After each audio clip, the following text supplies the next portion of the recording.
Dear viewers, now I am going to tell you something about a heart attack, why it happens and what is the pathophysiology and how you can save a patient. So suppose this is heart.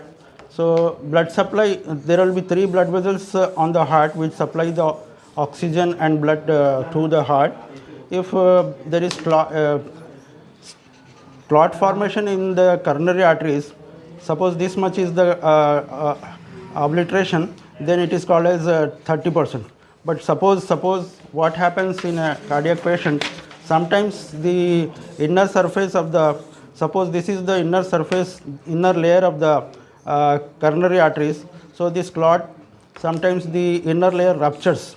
So the clot substance will be exposed in the coronary arteries.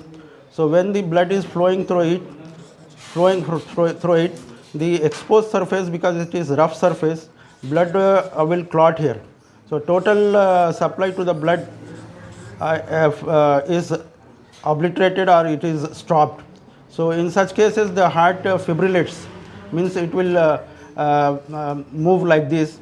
Suppose at that time, if the in a hospital setup, in ICU setup, they will apply some electrical force, electrical shock, so that the fibrillation will subside and patient will be can be saved. But if you do delay for 6 hours, the surface of the heart which is supplied by this coronary artery, it will get damaged. So it is necessary for patients to be shifted to hospital, and once emergency, if ambulance is available, it is better. Otherwise, whatever conveyance is available, patient should be rushed to the hospital. Otherwise, he will collapse on the way only. Because if you shift the patient to hospital within 6 hours, the coronary arteries can be cleared by medicines or by angioplasty. If it is delayed, after 6 hours, the heart muscle gets damaged and the patient may die, or if he survives also, there will be damage to the heart, and the ejection fraction, that is pumping of the heart, will be reduced, and patient will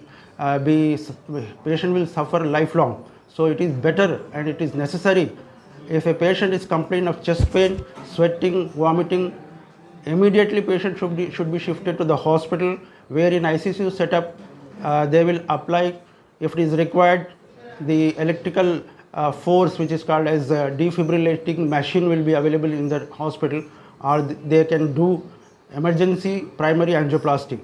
I think you can understand something about heart attack what I told now. Okay, thank you, take care.